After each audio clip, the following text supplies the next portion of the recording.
Hookshot's great, but against Storm and Anti-Mage, it's not the best here, so you can outmaneuver them a bit here, OG. I think that's your best bet. Make it into the later stages of the game. I think the Storm and Anti-Mage are a great combination. They can both double blink on a target and eliminate them very quickly. Well, that is looking to be the way that OG want to play. Duck, dive, dodge, and then eventually let Yuragi carry them to greatness. And then for Talon, I mean, I'm seeing some fast gameplay. Granted, Morphling is also going to be insane as this one goes later and later, but a big ol' wraparound coming out from OG as they want to find some first blood. Q has already gotten down the ward, and now walking right into all of them. Does he realize it, though? Can they get the lift back? They will be able to. Roots are there, and who they giving the first blood to? It's going to be BZM. So, you get the kill. That helps BZM quite a bit in the mid lane here. However, your Rubik Pos 5 now has lift level 1. That's not great. Yeah. Yeah. Sometimes it's like a Mirana getting leap at level 1, basically. This does nothing in the laning stage. So we'll have to see how that affects his laning stage here. It was just a trade-off to give BZM a better. Ooh, not quite quick enough. Ollie faster on those fingers. Passes a mid. Tango as well on Ollie. Yeah. For his troubles getting harassed there. Okay. So Storm is going to get a quick bottle, but like you alluded to, maybe some issues with the Rubik anti-mage lane getting off to a decent start here. We'll see if Jabs and Q can take advantage. Jabs always a super annoying person to deal with in the laning stage, and you know, anti-mage starting off with the slippers of agility, likely going to be trying to get a quick wraith band to deal with all this harass, but you can see that minus armor, that pressure, it's hard to deal with. And Anti-Mage also got Mana Break level 1 here for that first blood, so if Clockwork does get on top of him, which he almost did with the Battery Assault, put on a lot of damage to Yuragi here, as he won't be able to blink away from it. Well, something to watch for sure, as down bottom, we're seeing BZM just push in the wave. Taiga is pulling the wave back behind the tower, it looks like. And trying to get off to a little bit better start for this one. Does he manage to connect it through? Does look like it, just barely, and out of tower range also. So DM will be able to get a slightly better time as up top, keeping that pressure on, forcing Q back a bit with the Chu right clicks. And Chu has 8 tangos, so he knows what his job is here. Just feed Yuragi. Yeah, for sure. I think this bottom lane here, they got a bit outplayed. Pretty hard here. 23, he dragged the wave behind the tower, but instead of dragging the whole wave behind, he only got 2 creeps. And alright, he's gonna go down on Ollie. Yeah, Taiga just gets the solo kill basically there. And you're right, that I mean, it is still going to meet back sort of in the middle part, but that's exactly where you want it with Morph, but yeah. I mean, it's still looking pretty freaking solid for DM. Yeah, and in the mid, as we saw, 15-3 for the Storm. This is a matchup that's very Storm favored throughout the whole game, and the fact that he got first blood on top of it isn't great. It's definitely not great. And Storm Spirit is one of those heroes that really feels like it can be hit or miss in a lot of these games. It either doesn't have the impact, it's dying a lot, gets shut down, or you're having a great game getting solo kills across the map. In mid lane, will it hit the root? Oh, no, not quite. Couldn't quite get it. It was close. Talon, definitely close. Yeah, using their voice lines there. So Taiga making a rotation, not able to bear fruit, just level 1. And I mean, that would have been huge if he could have rotated mid and gotten that kill onto Makoto, but just a slight move off the mark with the root there. Yep, it was close, but not quite close enough. Not that BZM needed the help at all, but a death from Makoto would have been for sure devastating. So mid lane, sorry, BZM here. Just, I mean, Makoto's holding his own here, but 6 denies is going to be big here. I've talked about before, like how these denies can matter around the 6-minute rune timing or the siege that comes out. If you get level 6 on the Storm slightly before the Tango does, you rotate to this mid lane, you can get a kill there, and that can lead into like another level advantage. And now you might be 2 levels behind the enemy mid laner, and that's the spot where BZM would love to be at. Yeah, if he could get that early rotation in. We've already seen Taiga come in mid early. That could obviously set up for the 6-minute rune, being able to get that around that level 6 mark too. So something to watch for as Taiga makes another rotation here towards mid. There is that ward, which is going to see him right now. And looks like Makoto is going to be able to get there for the water rune, while on the other side, BCM just picking up the other one. And Taiga trading out with Ollie here. Gets the D ward. Okay.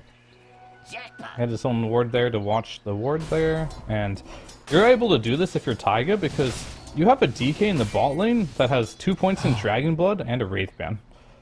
Oh, just off the mark with that sentry. Ollie's going to be pissed looking back at this replay. Yeah, I think you're right. The DM situation, he feels so strong right now bottom that there isn't really that much concern at all about, him going down to this Morphlane. Definitely not. How low do you have to go here to buy a Wraith Band on Dragonite? How much armor do you truly need? I know. He needs to get closer to the tower. Now he's up to 16 at 5 minutes. Jesus. Not bad, not bad. Well, Yuragi, he's almost gotten to the Vanguard. We're looking at him as Taiga's stacking up Ancients, trying to build for Yuragi's eventual taking of them. But he has been getting a bunch of harass coming into him. And Chu, after buying all those tangos, knew that this was going to be the case. And he's getting closer and closer to the point where Yuragi should be safe in this lane once he gets that Vanguard. Yeah. What's pretty funny to me is, as a carry player, there's been an evolution of how to play the game. Most of the time you're like, oh, I have to go to a similar build, I have to go Battle Fury first. But these offlaners, they're building these. In the past, like TI-10 era, you'd buy just an armlet first, no boots. Now you're buying these Vanguards, no boots on offlaners in every single game. And you can't deal with them whatsoever as a carry. So the evolution is like, oh, light bulb on, I could do that too. I'm just going to buy a Vanguard first too. And now you can't mess with me. So it's funny how these type of things, they always start with the offlaners. They do the most annoying builds, but usually the most efficient because they think more about the gold they have to spend, more so than carry players do, or they think more about their farming efficiency. But as the time goes on, you realize you can't lane unless you do the same thing back to them. So now you have an anti-mage who has a Vanguard, and he doesn't care about the NP anymore, as the Warlock will go down to BCM with the zip. Yeah, it was just trying to make sure he gets that bounty rune there after the DD was taken by the Pango. And yeah, I think that, it's just sort of the evolving meta. It's the way it goes. And now Yuragi, he's gotten his very efficient and functional item, and he's going to be ready to just hit creeps for a hell of a long time, because suddenly all of this harass that Jabs was doing, it's not going to do anything anymore. Quite a good spot here. And the 6-minute rune, as you mentioned there, going to be from Makoto. He's going to try making a play. Not the best rune for Pango. I guess it's not bad because you do get a lot of right clicks off, but Swashbuckle does not apply the DD whatsoever, which is a little bit unfortunate. So he'll just farm with this one. Well, Taiga building up that bank account, and what Jabs pulling waves. What's that? What is Taiga going to build? That's the question, right? What are the supports going to build here? It looks like he's going into Mana Boots, maybe? Is that going to be into a Greaves, perhaps? Why else would you buy a Mana Boots onto a Dark Lily here? Maybe Aether Lens or something. It does feel a little bit different. I'll also say that the combination of them having really good laning stage and having those stacks built up, it's already a slight gold lead for OG. If they take this tower, things are looking very, very good for them. Yeah, I think OG's state of the game is quite good. You're not stopping the NP from farming either. He's having a pretty good game. However, you are keeping up a farm in the anti-mage, and I think that is ideal scenario. And your Storm, he's having one hell of a game, but the 8-minute rune, this is what we're going to look at. And Chu able to steal away that arcane. Pretty important that that gets done. Now Storm gonna have to head on back towards the jungle, try and clear out the sack that he made while they get... How? Well, Taiga pre-casted the Shadow Realm, and then DM just stunned him, so he just got a huge nuke in the face with the Breathe Fire, level 3, and then level 2 Shadow Realm there. Damn, Taiga with the big plays is gonna get caught here now and punish potentially. Oh, he gets out!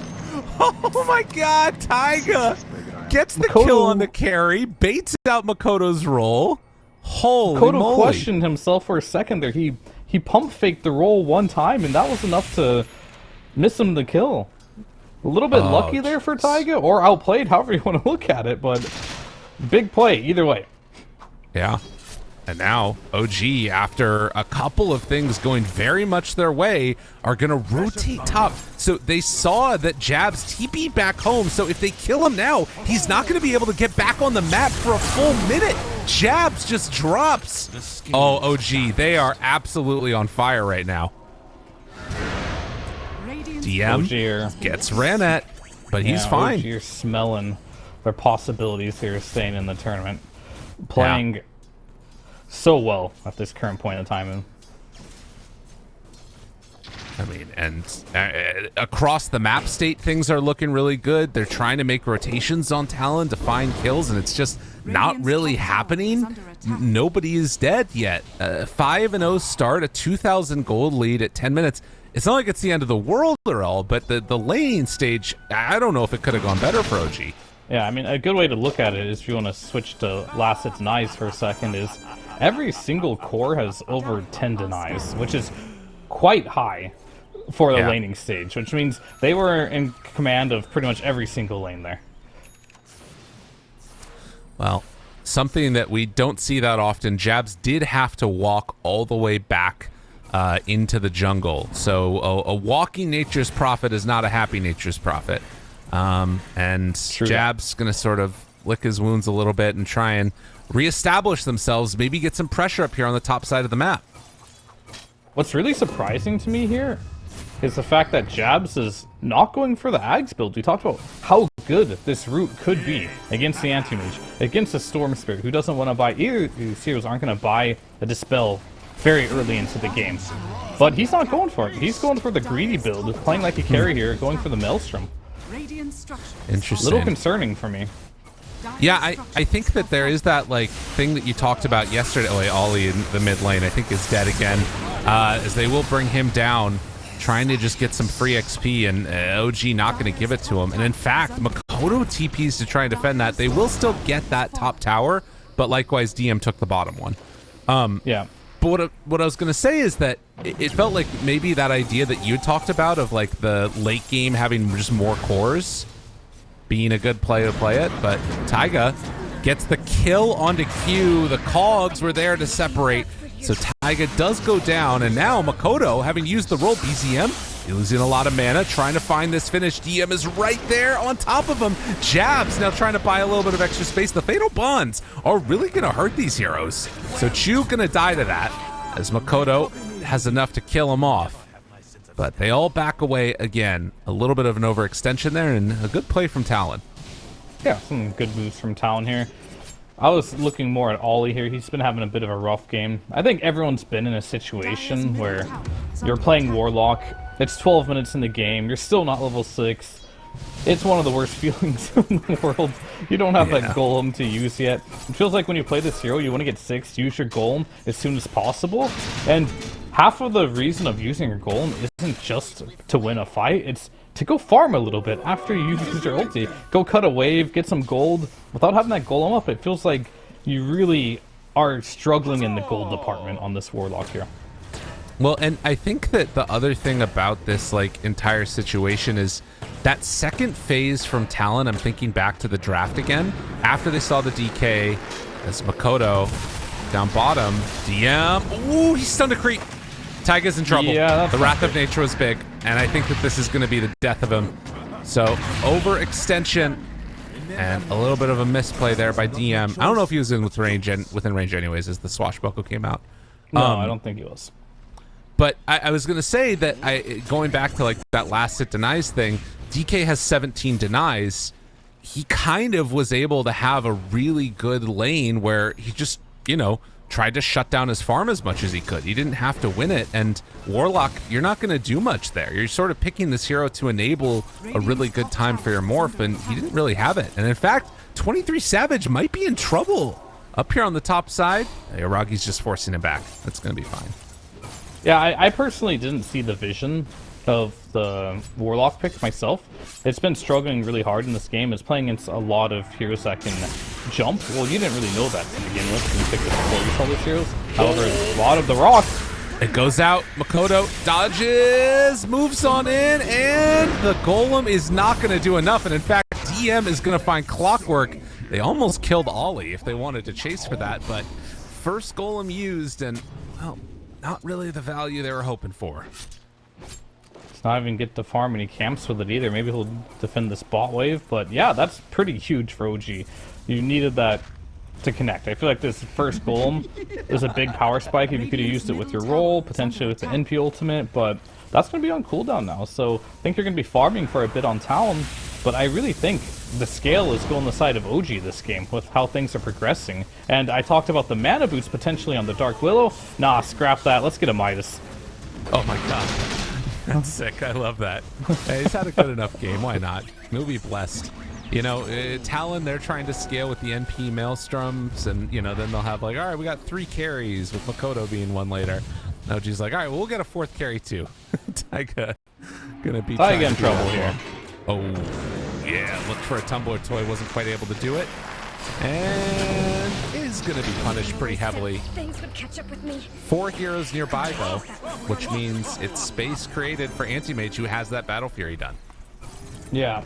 I mean, he's just gonna pre-farm like crazy, and that's a big concern if you are OG. And then you're also looking at cores. I want to touch a bit more on this Dark Willow. I've seen Taiga do this before, and it makes a lot of sense too. You just buy the Midas, and then he goes straight into Ags, so you have the attack speed for the Ags while scaling, and they're gonna go and lift jabs here. Yeah, a connection, a kill. It's so quick, it's so easy. They have really punished this Nature's Prophet pick, and it's something that they run a lot, so I feel like there's an element of that to it too, where, you know, they've kind of know what the weaknesses of this hero are, how to exploit it when they need to. And Storm Dragon Knight, it's a great way to set up kills. Yeah. It's going to get better too when Anti-Mage wants to join too, because he's going to have the reach with the Storm to get these really quick jumps on heroes, especially like the Morphling and the NP, who don't like getting jumped. Not by these type of heroes at least, so it's pretty scary for Talon here, as they have the worst late game, they're getting outscaled, and they're dying across the map. They find themselves Q is going to get the Warlock slow out. Jab's dead again to BZM. That one might have been a solo kill in the jungle. In fact, with the DD on Storm, but they will lose DM and Rubik. So both of them going down. I still think you take that trade. For sure, if you're Talon, that was very strange, right? Like, you have OG jumping one side of the map with the Storm, and then DM is going with Rubik on the opposite side. So they get punished quite hard for the over-aggression here, because like, if you're jumping with the DK, this is the hero we talked about. This isn't like Doombringer. You don't bring your own damage. You need your friends for you to do damage. So you blinked in and stunned, but where's the follow-up? There was none, so they just turned immediately because BZM decided to jump elsewhere. Maybe it was miscommunication, who knows, but something that Talon desperately needed. Yeah, and Q trying to set up here. They find him. The Diffusal Blade, very, very strong. And gonna move right in. Taiga trying to find some pickoffs. Q is going to die to this, as Taiga tries to back away, won't be able to, but they get their Storm Spirit out of trouble and find a kill. Hey, you can't ask for more, right? You save your Storm and you trade a kill. Not bad for Taiga there, bringing out a lot of damage there. That pretty much gets him very close to his Midas. Not quite. I think he may have been able to buy that before dying, but whatever. He didn't at the end of the day. He's 100 gold off now. We'll have it very soon, and he will start scaling. Game of state for OG right now. Just hit creeps, get free kills where you can, but there's no rush on their side. You have Yuragi free farming the Battle Fury, already up to the Yasha, has the Vitality booster ready to go. This man is very tanky and very farmed. Oh, it's a regen rune down bottom. They're even stunning the Treants to make sure that they get that for BZM, who, after going for the triple blade build, going Kaya, Witchblade, and Falcon Blade, is next going going to be going in for the Hex and jump in on mid. They drop the Golem, but I think that he still dies. Makoto dead, and now Ollie's just going to be more food, more fodder. 23 Savage shows up. Ollie does end up barely burning out, and well, the pull back from 23 Savage, but the step away. BZM still in trouble. 23 Savage barely living, but finally brought down, and that is going to be a team wipe for BZM, the only one to die. What a huge win again for OG. This game so far has just been, from minute one, all OG. Everything on the map. There's been a couple like kills that Talon have traded, but overall, like the big main things that have been happening, the main team fights, OG have been run away with them. And speaking of the triple blade build, yeah, this build looks a little bit funny here.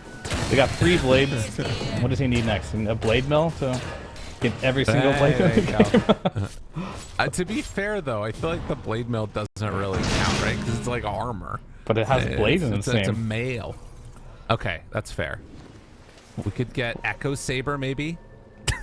That's true. That sounds garbage. Get all the swords. There you go. Yeah. It's a sword build, but he changes his mind. Sanj, he needs a fourth blade. You know why? Because he died. He realized, if he wouldn't have died there, he would have continued that Hex stream. It's like, okay, maybe I need to be a little more tanky there. Need the status resistance, need the HP, so let's go ahead and go for that Sanj and finish the Kaya Sanj up here. As he does, now he might queue it up again, depending on the state of the game. But 20-minute rune. Being debated. Well, they can go for him if they want. Also should note that after getting that Midas, Taiga suddenly in that mid-fight has 1,600 gold and almost a Blink Dagger done. It is a serious problem. Only 1 level behind Jabs, who's facing off against in this lane right here. Midas creep. And back to finish off his Blink Dagger while they try and rotate for him. Taiga in trouble. Well, yeah, I think they might have found him finally. And will get the tome before he dies. Doesn't pop it though. Just want to give that extra XP to them. Yeah, I mean, that's a good pick-off, but the reality of the state of the game right now is core to core, support to support, every single hero is ahead on OG right now.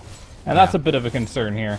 Your late game doesn't look as good as well. You really need to find an opportunity to get some more kills, and I think that's going to come on the back of Jabs here.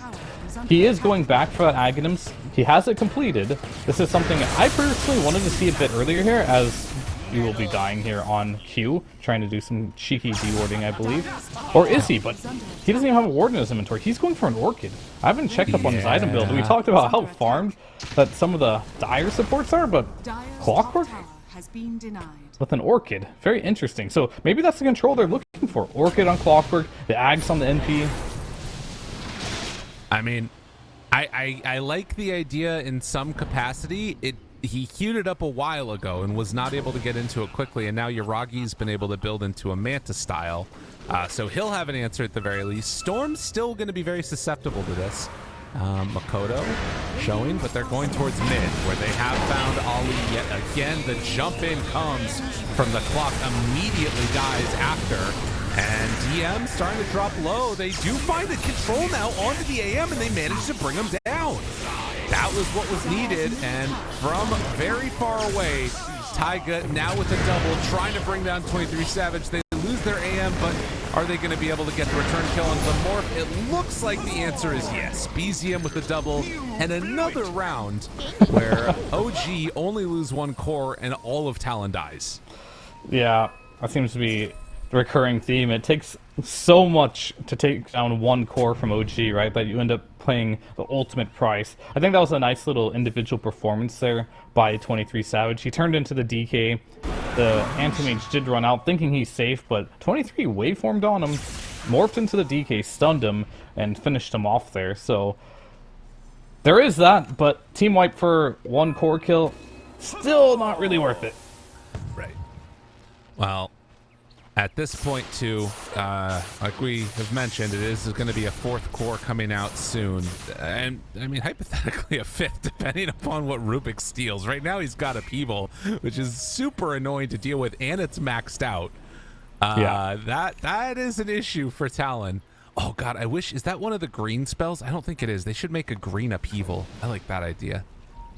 Yeah, I've never seen Rubik steal this before, so I'm not sure what it even looks like. Not often do you get to see this one. Dude, the range on this has got to be crazy. It's already insane on normal upheaval, but for Rubik, Yeah. that's really cool. And of course, having that damage over time, we'll see how it goes. The spell lamp on upheaval, it's gonna be insane. Rooted, found him, jabs just dead. Did not have a chance to do anything there. I'm not afraid of the forest, Prophet. Roshan is up now. I think you don't want to just run into there if you're OG. You don't have the best seriously hitting Rosh. Get a couple of kills, maybe head into the pit after. But MP is dead. Time to look for another kill, but DM's by himself here. Talon might be setting up a trap. They're trying to. I mean, DM is not the person you want to go on. He's got this point booster. Oh, and the blink through!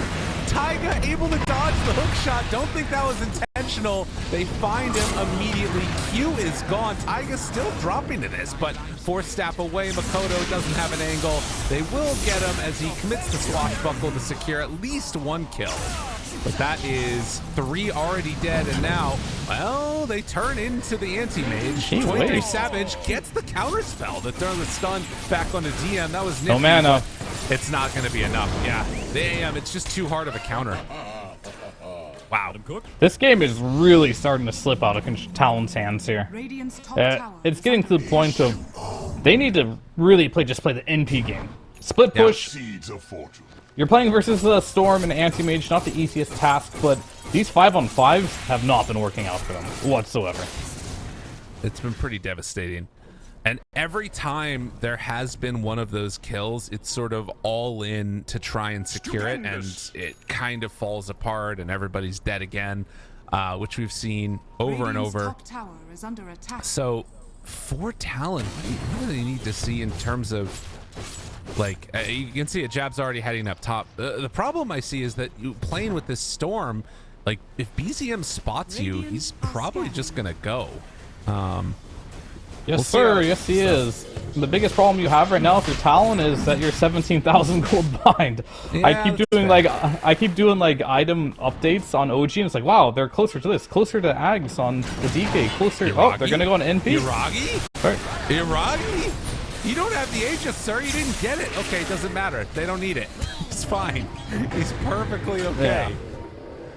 Yeah. They're going on MP, I mean they're going on AM, and right. he almost dies. That was a little bit crazy from Iragi. Let's be fair. Yeah. He just walked in. I mean, it's because I was starting a sentence and talking Right. about items. So I just like, I'm just going to jump in and interrupt him real quick. That was his game plan. I like that. Because I thought there was literally nothing that they could happen in that moment, right? But Iragi proved me wrong. It's just the way these players are, you know? They want to keep it interesting. For sure. And they're going to go again. Abyssal Blade is ready for Iragi. All under vision, though. Some good wards placed down by Talon to scout these movements. Bot lane. And they're immediately gone. And yeah, that is, that's a bit of a problem for our old jabs. God, Storm, a really good answer to that. He's so close to BKB. 1,300 gold away from jabs. For NPs, I feel like that normally comes out of nowhere and just hasn't been able to make it happen. Even if you get that BKB, BCM is very close to this Hex now.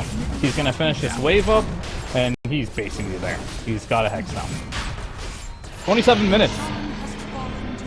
Kaya Sanj, Falcon Blade, Witchblade, and a Hex. He's a monster. Taiga. Absolutely a monster. Threatening up top, but couldn't quite get the connection onto Ollie. But don't worry, Iragi comes on in to clean it up. Taiga appreciating what he's seen. Wow. Is that really worth a tip? Killing a Warlock at 30 minutes of the Anti-Mage. Literally right-clicked him 5 times and killed him. Good job, Iragi. Well played. Listen, okay? Carry players need to be coddled. That's what's going on right there. Needs some help here too. Yeah, like I said, they need to be coddled.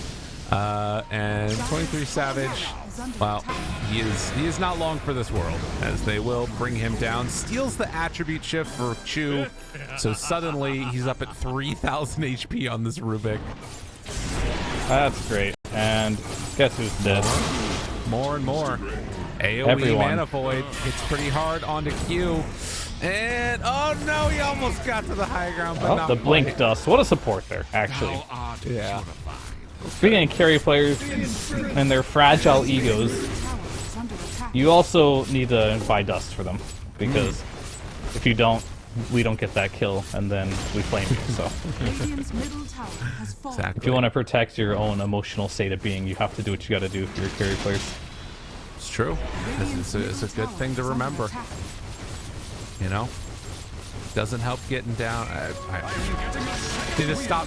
I'm realizing as I'm continuing this bit that it's Yuragi that we're talking about, and so I don't want to flame him. I'm sure. No, he's we're just very- flaming carry players as a whole, and I'm the carry Okay. player, so Got it. it's, So- you can pretend it's me. Okay, we're just generalizing about large groups of people. I'm sure that's never gone bad.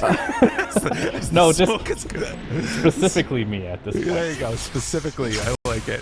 The smoke's gonna come out. They're gonna try and find somebody here from Talon, and it looks like they're gonna run into Chu. Oh, that's a gem. Listen, you gotta find good things to talk about in these moments where things have gone poorly. Oh my God, is he gonna live? He's not, but they do blink double onto the gem to get it.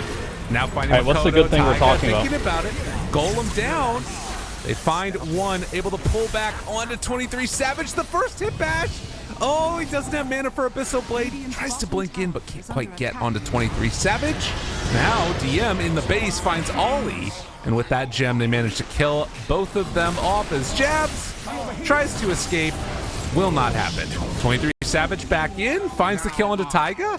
Now gonna try and jump away as Anti-Mage, losing some mana. Yuragi, another They got the blink in a slow few. on him. And they got him. Another bash. And he's gone. Everybody dead. This time they got the two There it supports. GG called. This was an absolute beatdown from OG. There was very few lights at the end of the tunnel here for Talon. In fact, they were so far deep in this tunnel from this game that I don't think they saw any light at any point in this game. Very rough game for Talon here, but OG really stepping up and showing up here. BZM on the Storm Spirit looked ridiculously good in this game. Dark Willow looked great too. They didn't address the